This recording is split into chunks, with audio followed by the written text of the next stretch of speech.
Chris Waterson might be coming. Mark and Representative Serpa, I don't know where they're at, but I'd like to get going. So, Jake, if you could take the roll call, that'd be great. Sure. Chairwoman Carson. Present. Representative Serpa. Dr. James Opelach. Mr. Mark Stanikevitz. Here. Miss Lisa Knickie. Here. Mr. Chris Waterson. Miss Myrna George. Mr. Mark Mayo. Mr. Michael Walker. Here. Mrs. Ann Souter. Here. Thank you very much, Jake. Okay, so this is our last meeting. This study commission has been meeting since October, and this is our final meeting. I'm really happy this afternoon to have Jim Newman with us. I'll introduce him in a minute. We have, as everyone knows, we have attempted to tackle a fairly comprehensive issue, at least raise some awareness for ourselves, and through our final report we'll bring to the attention of some of our colleagues around the state and different organizations about what we've learned about the 3 case studies that we took on. Just to refresh everybody's mind, we looked at the 3 case studies, Westerly, Newport, and Providence, so that we could really dig in specifically and learn about some specific locations, about their economy, and about some of the risks that they face based on climate and sea rise and flooding issues that we're facing more frequently in the future, in the present, actually. We circulated an article today that was both in the New York Times and in the Projo this morning, and it talks about the same thing that we've been talking about, and that is about how the sea is really rising very quickly. And it was in the New York Times, and the policy staff wanted to circulate the one in the New York Times, but I thought it would be much better to circulate the one in the Projo because it's the same information, and it really is close to home. So one more time, we'll just see another article about what's going on around the world.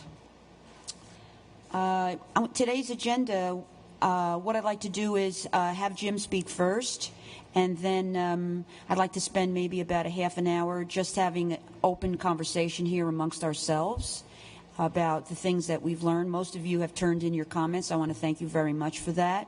So if people could just sort of share with the other members the things that you wrote in your comments, and I'll lay out the process for putting the final report together. So without further ado, I want to introduce Jim Newman. I met Jim at the Baird Symposium. The Baird Symposium was sponsored by Coastal Resource Center and URI. They hold it, I think, every couple of years. I don't really know a lot about it. And I went to that event about a year ago, December, and the whole discussion was rising sea in the business world. And I wasn't even sworn in yet, but when I heard this gentleman speak, I knew that my vision was to put this commission together, and I asked him a year ago, December, to come here. I guess it was that long ago. It was. Because I thought the things that he had to say were really fairly powerful. And I remembered that, and I'm really glad that you can be here today and share this information with us. So I'm going to let you introduce yourself and tell these folks who you are and what you do, and then tell us how to think about the economic impact of flooding and sea rise, please, or suggest to us how to do that.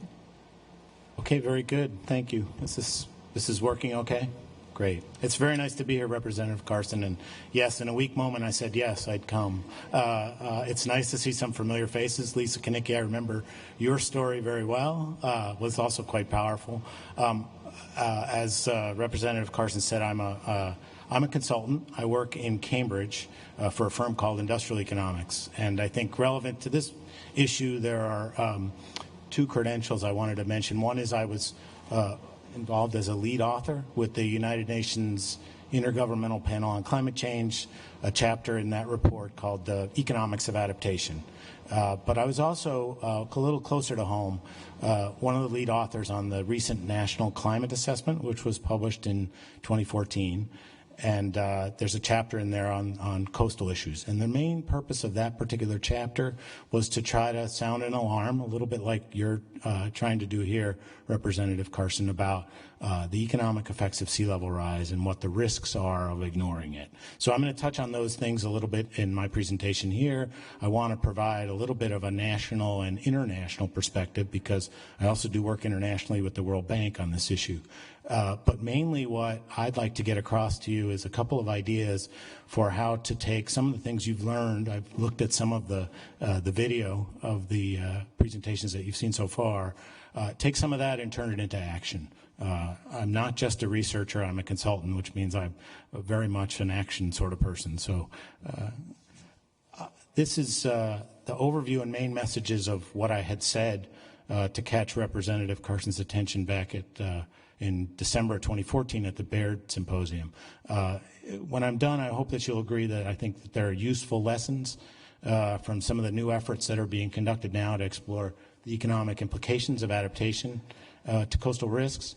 I think you should know that some of the new greenhouse gas reduction actions will reduce those economic impacts, but not as much as you might think, and that there's a strong need to adapt even after things like the Paris Agreement go into full force. I think it's also important to know that there's some hope that adaptation, all the research points to the fact that adaptation has been shown to be very cost effective in many contexts, but in fact, starting to plan now means that your money will go farther. You can get more bang for your buck by actually taking action now before the worst effects are seen. So I should say that I was very impressed at the Baird Symposium, and since then in my contacts with CRMC and with the Sea Grant group at URI, that Rhode Island's already a leader in this area. You have some major assets that are not evident in other parts of the country. One is you have a regulatory structure through CRMC that sets very clear expectations about what's allowed and what's not allowed. That sets that's important for homeowners to know. You have exceptional risk assessment tools in the coastal zone. I shouldn't be surprised, I suppose, in the ocean state that you have tools like storm tools. At URI, you have this new marina risk tool, which I think you heard about from Grover Fugate and others, maybe Teresa Crane, which is unique in the country. And you've done some advanced marsh migration modeling. So there's a great science base you have to work from here. You also have an unusual and I think enviable history of cooperation with the private sector, and particularly the real estate sector. That property owner's guide that Grover mentioned to you is not something that most states or most other localities encourage. In fact, they're scared of some of the coastal risks in places like New Jersey, where I originally come from. So that's a really unique and I think very helpful information sharing relationship that's not seen in other places. You're beginning to address historic structures. That's cutting edge. You have a very clear-eyed focus on municipal realities. Mr. Stankiewicz, I heard some of your comments at different junctures of this, and I think you understand that municipalities are stressed and there needs to be some support to address this issue. That said, so there are large challenges that remain, but in fact, because this is mainly a land use issue, municipalities really are at the front lines of needing to do something. And I think in general, I'm impressed in Rhode Island whenever I visit at the unparalleled coordination that I see here across government, academia, and the private sector. It's your advantage of being small, I think. So this is a slide that shows you the authors of this chapter I mentioned from the National Climate Assessment. What I was asked to do was actually put together some new information for that that's now 2 or 3 years old. I wrote this statement here in 2013 about the anticipated, what the evidence was saying about economic disruption associated with sea level rise and storm surge.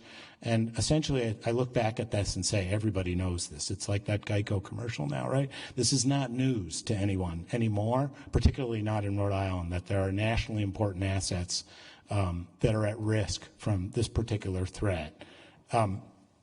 What I think is useful for you to see is some of the tools that we use to try to communicate nationally important coastal assets. So it's not just coastal communities that should worry about these things, it's other places as well. So one of the graphics that I've pulled from that particular chapter, this is a map that shows the coast to inland economic connections. So in each of those 4 panels, you've got for the major ports in the U.S. And what these red tentacles are tracking is truck traffic from the ports and the volume of truck traffic from these places to other parts of the country. And the point is, these ports are vitally important economic tools for the entire nation, not just for the coastal communities where they are. So as it turns out, you can take this tool, it's published online, and you can do assessments for any port you want, including the Port of Providence. So this particular map here shows you the tentacles from the Port of Providence based on some data that's now a little bit old, 2007. And I was surprised to see that these tentacles stretch quite far across the country, but I was more surprised to see the projection that the Federal Department of Transportation made, that basically these connections are going to grow even stronger between the Providence port and economic activity in other parts of the country. I think this is actually an important selling point for Providence in terms of attracting funding for the types of things that you need to do from places outside of Rhode Island, particularly from the federal government. So more on that thought later. But what do people really care about in Rhode Island? Well, I went to the office of my colleague who's a native of Pawtucket and whose family had a place in Point Judith, and I saw this poster, which I've since seen on coffee cups and lots of other places. Most of these iconic places that people care about in Rhode Island are coastal places. Not all, the ones that are still open, that is. The ones that I've circled here are coastally oriented places. And in fact, as a commission, a legislative commission, I think you're trained to care about the things that your constituents care about. Well, this is what your constituents care about. They fall in different categories. The vulnerable assets here include property, and that's residential, commercial, industrial, and institutional property that's at risk. You've seen the maps from other presenters in this series. There's infrastructure, which is distinct from property, which binds it together. We talked about ports, but transport, bridges, roads, sewerage, and drainage, all those are at risk from sea level rise and storm surge. There's an important category of other effects, secondary and indirect effects, that relate to this risk to these assets. That includes business interruption, which you've heard about already, but also power outages and electric grid failure, and any sort of coastal development employment that is not able to operate as a result of any of these assets being damaged or destroyed. There are recreational resources, and clearly tourism is an export sector for Rhode Island, and so that's another vulnerable asset to think about. And you have ecological resources that are at risk.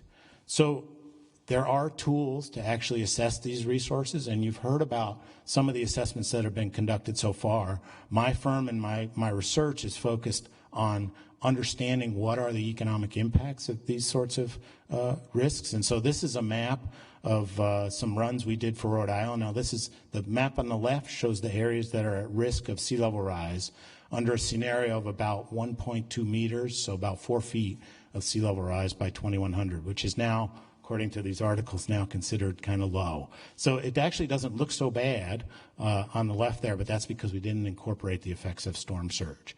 But just to illustrate what can be done with some of these modeling tools now, on the right, what's done is economic analysis that looks at a series of adaptation options, things like raising homes or conducting beach nourishment, dropping sand to act as a barrier to wave action or to inundation, and looking economically at what's worth saving as a result of these actions. So the insets there show, I think it's Point Judith, and I think the one on the left is Matunic, but I think you know the geography here a lot better than I do. You see all the black in there? Black means that's a response where it's worthwhile to protect. It's the property that's in the way that could be damaged is worth much more than the cost to actually take adaptation actions. Now, I'm not saying that everybody should use a cost-benefit analysis to make these sorts of choices. There's a lot of money involved. But this is an indicator of how valuable some of the property is in Rhode Island. So you might say, well, actually, what about the mitigation activity that's going on now? When I say mitigation, I'm talking about efforts at the federal government and internationally to reduce greenhouse gases and to try to turn around climate change. As it turns out, there are many aspects of climate change which very immediately respond to these reductions in greenhouse gases, but sea level rise isn't one of them. Sea level rise is like a big aircraft carrier. it takes a long time to turn around, and we're just starting that turn right now. So there's a lot in this graphic, but the take-home message, these are 17 communities in the U.S. that we looked at in some detail. We looked at effects from sea level rise and storm surge, and we tried to estimate how those would be reduced by taking mitigation action, by the actions that the federal government and international community is considering right now. And the bars on the left are the effects without mitigation. The bars on the right are the effects with these new policies. And you can hardly tell the difference between those two bars. The one on the far right is actually Barnstable County, the closest I could get to Rhode Island. I apologize, Providence wasn't one of our test sites. To put this in real numbers, and I think this is important for understanding what's the impact of adaptation. On the top, you can see what would be the impacts on the U.S. economy. What is the total cost of adopting all the cost-effective adaptation options? So everywhere it's worth it to actually build a seawall or put in place beach nourishment or elevate homes, every place where that's cost beneficial, you do it. And you can see that the effects in the reference case, that means business as usual without any policy to control greenhouse gases, are about $690 billion. Okay, that's a discounted cost cumulatively through 2100. You can reduce that to only 669 million by actually, or sorry, 669 billion by taking action. So the benefits are substantial, $21 billion, but only a small percentage of the total. But what's really striking is, what if we did nothing? What if basically we didn't do any of this sort of adaptation? If this commission was a complete failure and nothing happened as a result, and what would happen is essentially you'd have $4 trillion of damage, and mitigation would not have a big impact on that. So we ran these sorts of models in Rhode Island. We ran them sort of naively because these don't actually incorporate the new information about sea level rise that's just recently come out, or your storm tools tool that URI has developed under Malcolm Spaulding's leadership and Grover Fugate's leadership. And we estimated the cumulative damages here and also the effect of actually taking action. So let me call your attention to the Newport County results, which are in the bottom right, for no particular reason, Chairwoman Carson. Those results there show the amount of land, or sorry, the amount of economic activity that's at risk in 2050, and then how that gets reduced with adaptation. Those are the first two groups of bars on the left in that bottom right corner. And then in 2100, you can see a lot more becomes at risk as a result of sea level rise and storm surge, but adaptation has an even greater effect. So the problem with these numbers, quite frankly, is that you'd have to spend money soon and the benefit comes much later. The economics still suggest that you should do these things, that they're cost beneficial, but it takes a real financing effort to actually get there. So there are some other studies I'd like to mention before I get to my concluding points on how you might finance some of these activities. They have to do with some national efforts. One is called the Risky Business Report, which some of you may have heard about. It was a foundation, a group of businessmen who actually asked another group of academics to say, what's the risk of climate change to the U.S.? They hired a firm called Risk Management Solutions that works with the insurance industry, and they examined what would be at risk from sea level rise and storm surge without adaptation. And then they hired my firm to look at adaptation options using 4 scenarios. One where no defensive investments are made. That's item 1 in this list. And then a gradually increasing series of adaptation efforts up to the point where not only property owners but also communities, governments, and even the federal government act to try to respond to sea level rise. So there were 2 key findings from that work. One was the costs, the net costs, both damage and the cost to actually take action, are actually much higher if you do less. If you do more, you can actually reduce these effects. The second key finding is that the difference between the no adaptation option and the full adaptation option is a factor of 4 to 6 times. So that means the cost-benefit ratio of actually taking adaptation is 4 to 1. I should say the benefit-cost ratio. I think these are important things that Rhode Island needs to act on as well.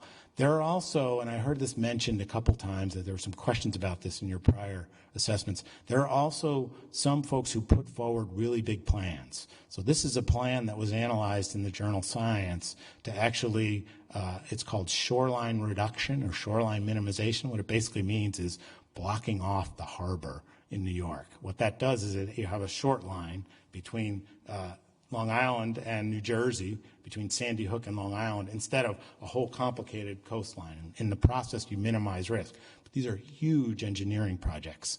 So this one in New York, I suppose, could be similar to what has been proposed in Rhode Island from time to close off Narragansett Bay. Massive ancillary effects associated with these sorts of things as well, some of which we don't understand. But these things are being evaluated seriously, and Venice is actually pursuing them right now. There were two important results from that work. One was that any of these sorts of grand plans made no sense under current climate. There are not anything that you would do now to respond to the types of risks that you see right now. But climate change presents such a negative risk that, in fact, all of these strategies that they considered, including this very large infrastructure alternative in New York, are cost effective as long as you have a mid-level of sea level rise. So as long as you're somewhere in the middle of what scientists are predicting for sea level rise, some of these big efforts make sense. Now, I'm not in a position to recommend that this is something that Rhode Island ought to pursue, but it's an interesting set of results, and I think something you should be aware of for the longer term. I think at a practical sense, when we did get practical in this IPCC report that I mentioned about the economics of adaptation, we recognize that there's a very large number of things that get suggested in places like Rhode Island and elsewhere. And that's this large circle here. And there's a big field of things that are suggested, but not all of them are what we're going to actually do. The field gets narrowed by what resources allow. It gets narrowed by what we actually want to do. Sometimes our objective is not to save a particular place because we realize that we can actually live without it. And it gets further narrowed by a series of implementation constraints. Even if the money's there and the will is there, it's not always possible for a variety of reasons to actually take action. So we recognize these things, and I think it has some meaning for what you are considering. I want to wrap up now and tell you a few take-home messages from the work that I've done, and I hope it's useful to your commission. The first set of messages here are actually things I said at the Baird Symposium, and I think are worth repeating. I think you've learned here that not just the U.S., but also Rhode Island is highly vulnerable in economic terms to coastal threats. It's a real economic threat. And I think the work that I showed you today should illustrate to you that actions that are being taken at the federal level will help, particularly if we get out beyond the middle of this century, to reduce this threat of sea level rise, but it's going to take time to have a significant impact. You can't count on those things to reduce the economic risk sufficiently. So adaptation is your next best bet, and it's a cost-effective option in many areas, particularly densely populated areas. But you should also understand you're not going to be able to adapt to all climate change. No matter what you do, there are going to be residual risks, things that you just can't adapt to.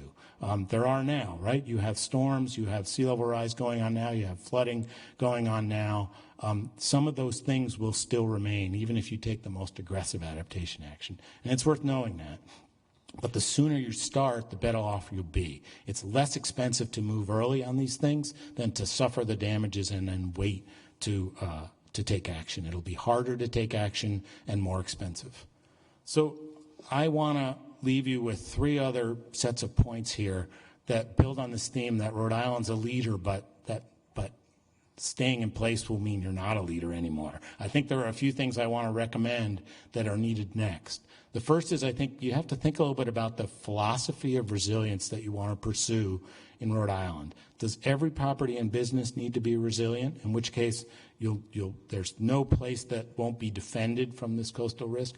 Or is the objective to have the Rhode Island economy as a whole be resilient in the Rhode Island lifestyle? It's a very different way of thinking, a systems level way of thinking as opposed to a project level way of thinking in engineers' terms. I think it's an important thing for the Commission to think about. What are your real goals? I also think that you're in a very good position to make a stronger economic case than you have so far for what's at risk in Rhode Island. And so what I suggest is that you actually assess the economic value at risk using what we call probabilistic approaches to sea level rise and storm surge. That's essentially what you see in the Projo.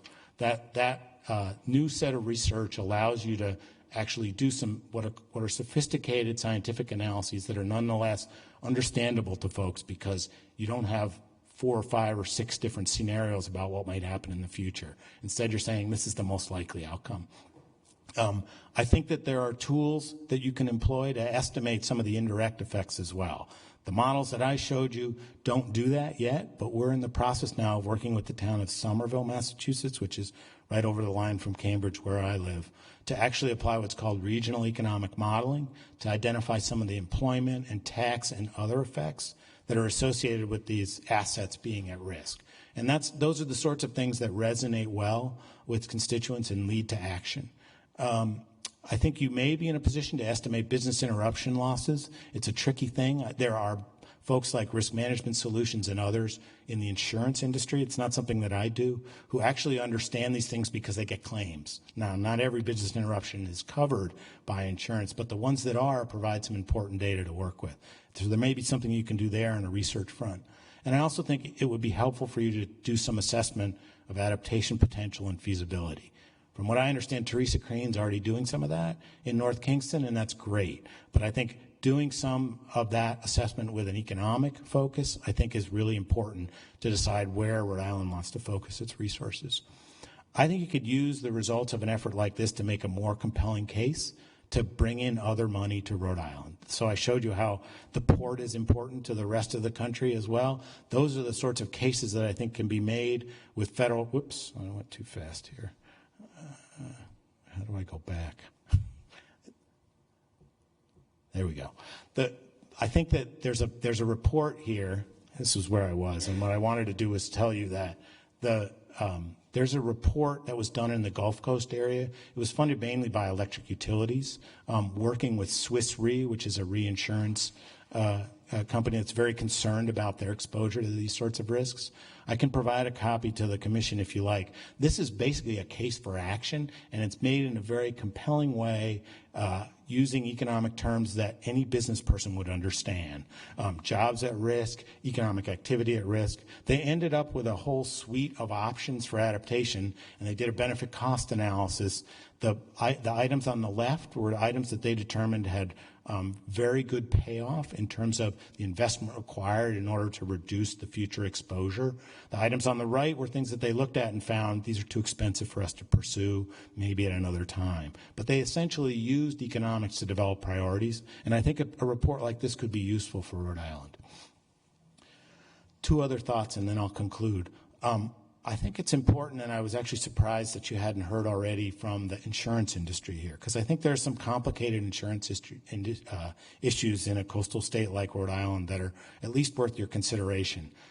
In many other states, including Massachusetts, but most particularly Florida, to get property insurance, and I'm not talking about flood insurance here, I'm just talking about conventional property insurance. In coastal areas, you can't go to a commercial insurer. You actually have to go to the state. So most of the property insurance that's written in Barnstable County is actually written through a FAIR plan that the state of Massachusetts runs. That plan is actually run jointly with Rhode Island, but what I understand is that there's not many FAIR plan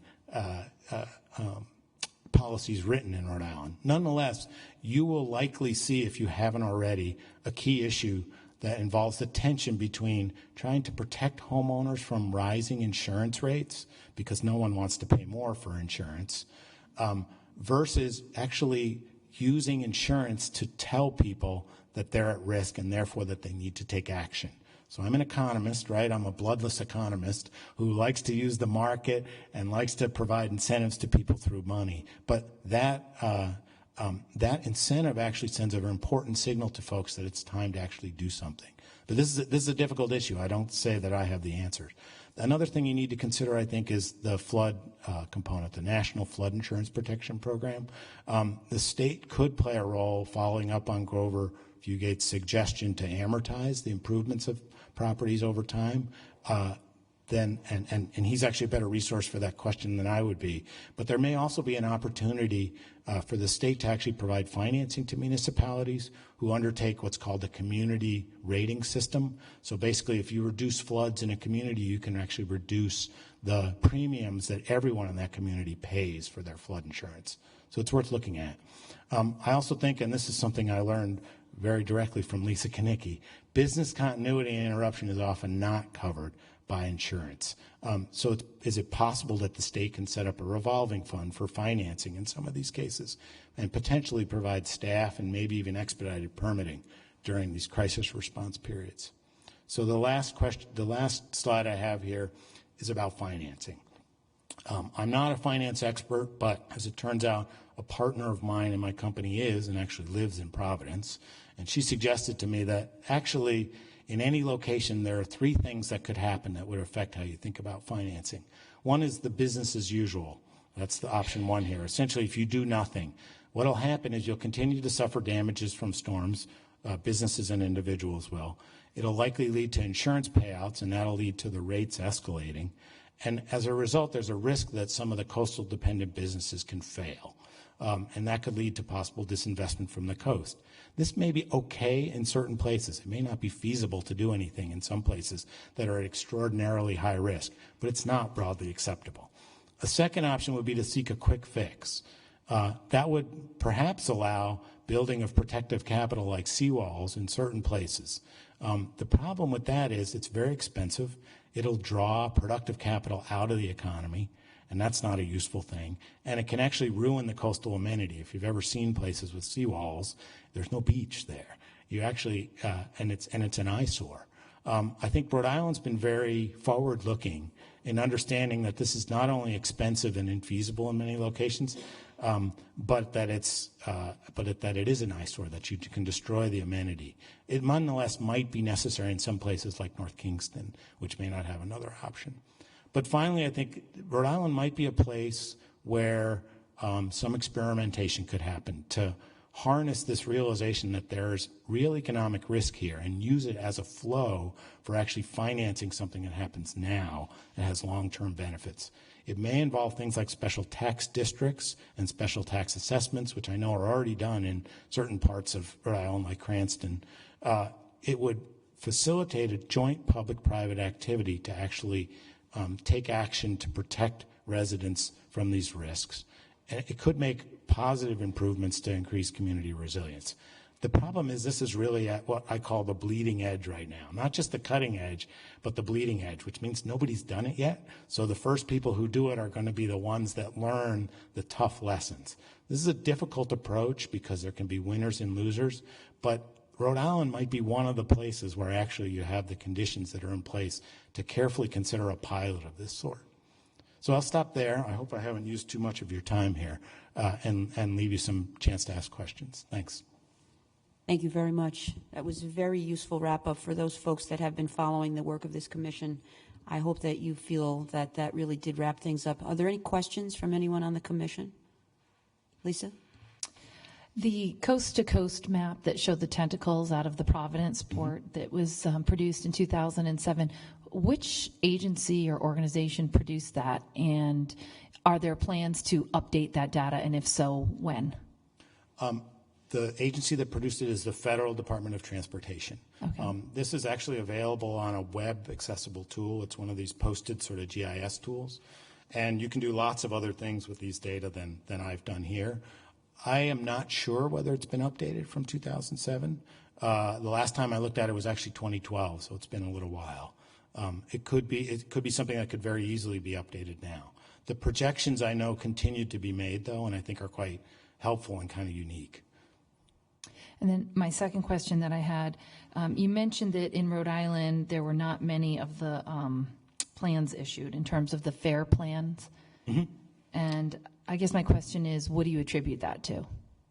It's a good question. It may be that there's a Public Utility Commission here that's already allowed rates to increase to the point where private insurers feel they can actually make money. One of the things I was talking about earlier with Representative Carson is some rules that were passed in Massachusetts and I think are also in place in Rhode Island that allowed insurers to bundle products across auto. You hear about this on ads a lot. Bundling auto and home insurance is a very good strategy to get folks to offer home insurance. They take a loss on the home insurance, but they make money on the auto insurance by bundling them together. So that bundling activity has actually led to a reduction in the fare policies and the policies that are issued through the state in Massachusetts. And I don't know in Rhode Island as well, but I suspect that may be another factor. So there are some regulatory things that are effectively costless that actually help to ensure that folks in the coastal areas can get cost-effective insurance. Thank you. Yes, Mark. Just a comment. I enjoy your comment about risk assessment, and it probably would do well for local officials and state policymakers to have a primer on risk management, because it does allow you to view things in a different light and will lead you to solutions that you would not normally, that aren't intuitive, that you really have to dig for. So I like the risk assessment. Great. Good to hear. Can you repeat that again, please, Mark? Basically, if there was some sort of primer on risk assessment for local officials, state officials, because when you start thinking in that direction, because most of us, we view a problem and we intuitively come up with a solution, which is usually wrong. And by using risk assessment and some of these other types of techniques, it leads you into other areas that you wouldn't normally think of, and brings you out those types of solutions that can work very well.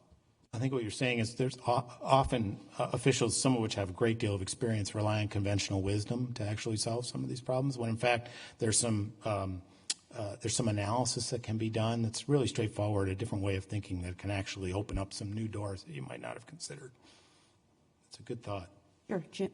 So and sometimes people view insurance versus adaptation actions as substitutes for each other. Either I protect my home against a storm or I insure against a loss. Right. But there's also innovative programs where insurance companies help to finance people through, say, lower rates if they do take certain actions to protect themselves against loss. And are you familiar with the program in Florida? I believe it was called My Safe Florida Home Program back in about 2007. I'm not, no. Okay. Well, what they did actually there was, I thought, a very innovative program where they would provide free home inspections. People would be provided with advice on steps that they could take for their particular home to protect it against storm damages. And then they were allowed deductions on insurance if they took those actions that were taken. Are you familiar with similar programs that have been done? And if so, how they've been successful or not successful? I'm not as familiar with those sorts of programs. I'm aware that the reinsurers are actually trying to push the insurers to actually adopt these sorts of programs, in part because of the types of analyses they've done, like the one I showed you in the Gulf Coast, that in fact these sorts of efforts for insurance companies to help co-finance these activities actually improves their own bottom line.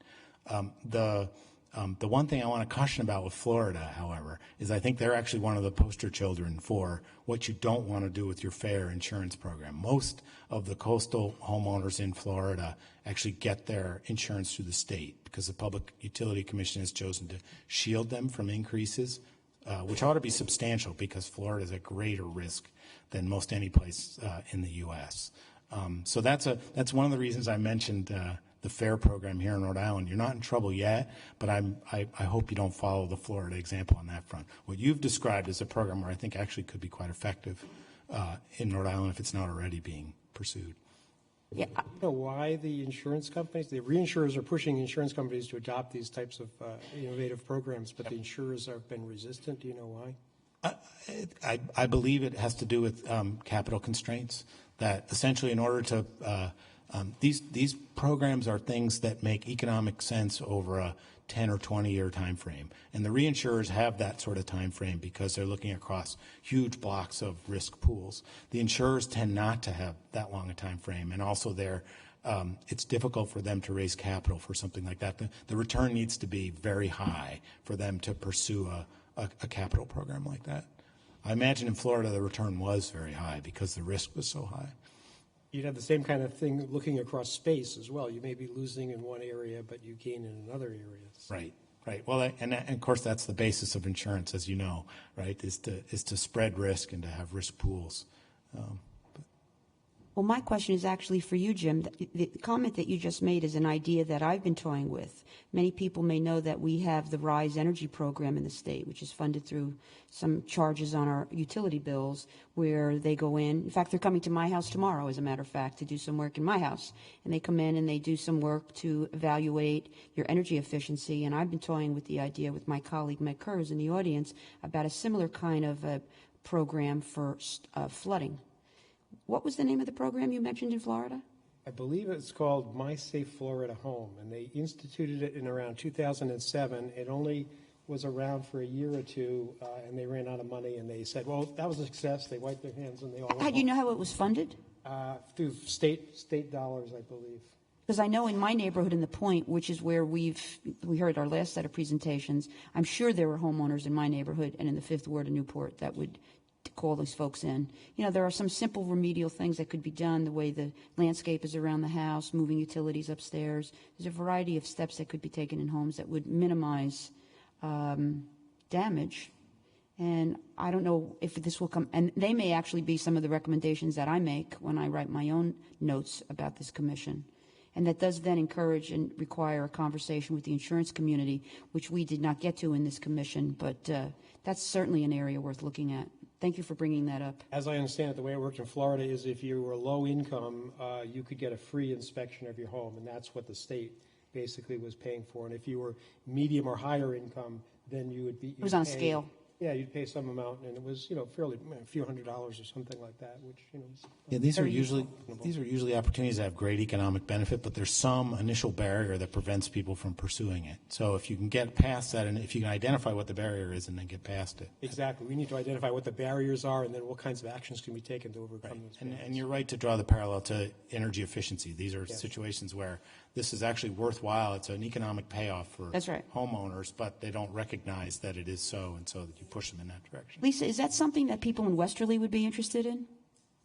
I suspect they would, and I would say along the same lines, when we did all of our fundraising and raised $430,000, we developed a matrix of how we would dole out those funds to the various businesses that had suffered losses.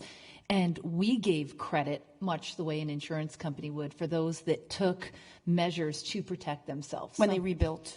Some of them, before the storm, went above and beyond to protect themselves. They removed certain items and brought it to higher ground. They did things to their property to make themselves in a situation where they could mitigate some of the impact of what was happening to the electrical or whatever. Others took all their inventory out and brought it to their home and put it in their basement and saved $30,000 worth of inventory instead of just locking the doors and walking away and crossing their fingers. So through our process, we rewarded them, the ones that took the extra steps. And the same thing with the businesses that had business interruption insurance and had made it a point to spend out of their profits to protect themselves versus the business next door that took the risk and didn't. Who did we give it a higher dollar amount to? We rewarded the business that did all the right things and invested in those kinds of things. So I think it's a heightened awareness in at least Musquamacut because of the way that we came up with this 12-point, I think it was, matrix on who got what. Can you send that to me? Sure, yeah. And to Jake as well, to the two of us? That would be really helpful. Sure. Any other comments for our speaker or questions? Well, this was really very useful, very, very useful. Thank you very much for coming down. It's been a pleasure to talk to you. Yeah, thanks a lot. So I'm just going to take about 15 minutes or so here. Most people that are here in the room have provided some comments to me. Just to give you a little background about how I want to put the report together, and the reason I asked everyone to submit comments, everyone that has was on the commission and everyone that has testified, we've asked and provide recommendations. There's been a lot of information. We've touched on a variety of topics. We've had a very limited amount of time. And so when we put the report together over the next 4 to 5 weeks, 6 weeks, the report has to be done by April 15th. So I'll start working on that next week with the staff. We're meeting next Tuesday to begin the process. And I'd like the report to contain all of your comments as well as all the comments from our presenters. And what I intend to do with the staff is to synthesize down on all the comments and see what common themes there are, which will become basically the essence of our recommendations. And then what I would like to do is circulate the report to you and give you some time to give us some feedback. And I'm going to give you as much time as I can. We do have this April 15th deadline, and it is kind of a lot of information to synthesize, but I'm ready to start next week on this. So that's basically how the report is going to look. So that's why I asked everyone on the commission to provide some comments to us as to what they heard, what they thought the next steps would be, or what kind of concrete recommendations they had. So I've gotten some stuff from people in the room. If anyone wants to just share some of their ideas in the next 10 minutes or so, that would be really helpful. Anyone want to share with us what they wrote to us? It's not school. How about you, Jim? Yeah. I'm sorry. So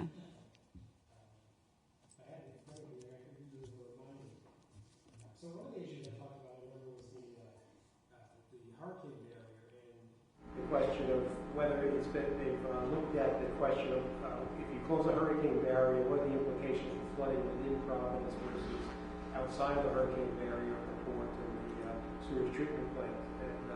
And apparently it has not been looked at to date, but the people at QRI and PSO are starting to run some their models, looking at different scenarios.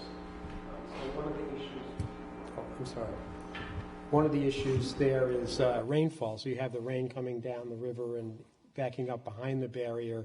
There's very large pumps to move the water out. But I believe somebody, perhaps at one of these meetings, said that they don't have generators. There's no generator on it. That's correct. No generators. There's a generator to keep the lights on, but there's no generator to operate the hurricane barrier. So in the event of a major hurricane where you've got flooding problems, there's a good chance that you're going to be losing power too. So that seems like a big issue that should be looked at. Well, that's probably going to be one of my recommendations. We've started looking into who manages that and how that works. And I think that we should definitely raise that to the... I'm fairly sure the other members of the Assembly don't know that there's no generator on the hurricane barrier. I mean, I'm pretty sure that most people don't know that. So I think that I will raise that in my comments for sure. In Chris Watterson's comments, which we received just the other day, he suggested building another barrier further down. I don't know if you read that, Jake, but he suggested a barrier further south, closer to where Save the Bay is, to really close off the entire harbor. Another massively expensive project. And I think Austin Becker's done some design work on that with part of a class of his. As you mentioned, it'd be very, very expensive. Well, I was at a charrette in Newport as a predecessor to the Keeping History Above Water conference that they're having in April, and they were focusing in on some discussions around historic homes and generally about the harbor, as well as focusing in on some resilience for historic homes. And one of the ideas they had was putting a barrier at the base of Narragansett Bay, which was obviously an extremely expensive way to go. But I think people are starting to realize that they have to figure out a way to come to grips with the water. Any other comments anyone who wants to make in conclusion? Sure, Ann. I've been extremely impressed by the level of expertise that's in the state, and I think we benefit hugely in Rhode Island from this and southern Massachusetts. But I'd like to know how all this information is going to get disseminated to the various localities. I am working on a list of people to distribute the report to, and I welcome the input of anyone on the commission that has ideas of where to distribute it. It's my intention to release the report. We have to report to the House, so that will be the first place that the report goes, release it to the press. I was sitting here making a few notes, thinking that we should release it to the municipalities. As I was looking at Mark's name tag, I thought, well, maybe we should send it to all the city managers or to the League of Cities and Towns. I'll send it to all of your organizations that you represent here at the table. I think we should also send it to the presenters. We should send it to the departments that are dealing with these issues, particularly DEM, the EC4, all the folks. I'll ask it to be distributed to all the members of those committees. There's the EC4, and then there's the two advisory committees. We'll distribute it to them. And that's about as far as I've gotten so far in terms of distributing it. But I'm definitely interested in a very wide distribution. I think that we've touched on a very interesting topic that around which there'll be more discussion. So if anyone has any ideas about where else to distribute it, I would welcome them. Any other comments at all? Lisa?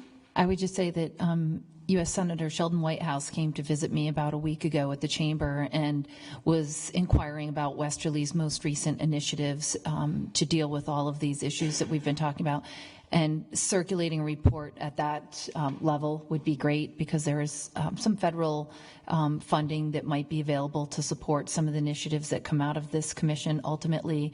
And he's very, very interested in the work of this commission, and was actually very much on top of some of the subjects that we had touched on, with particular interest in some of the survey results that we had received in Musqueamcut from the business owners, and how it impacted them, and how marketing and other support services for the next incident might be put in place. Again, mental health issues and some of the other services that we feel that there's a need for.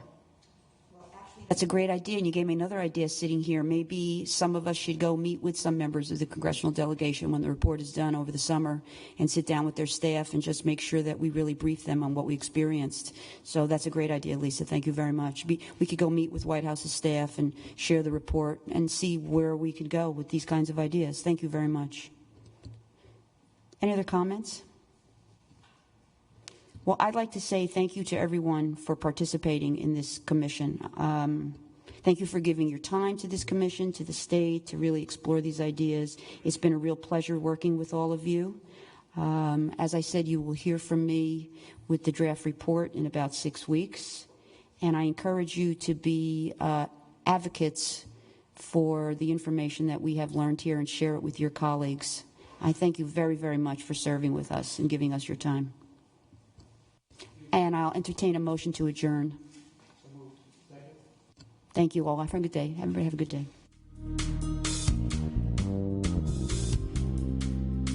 Jake's done a wonderful job. And Kendra's not here today. She had a sick day, but thank you to Kendra, too, as well. Thank you very, very much.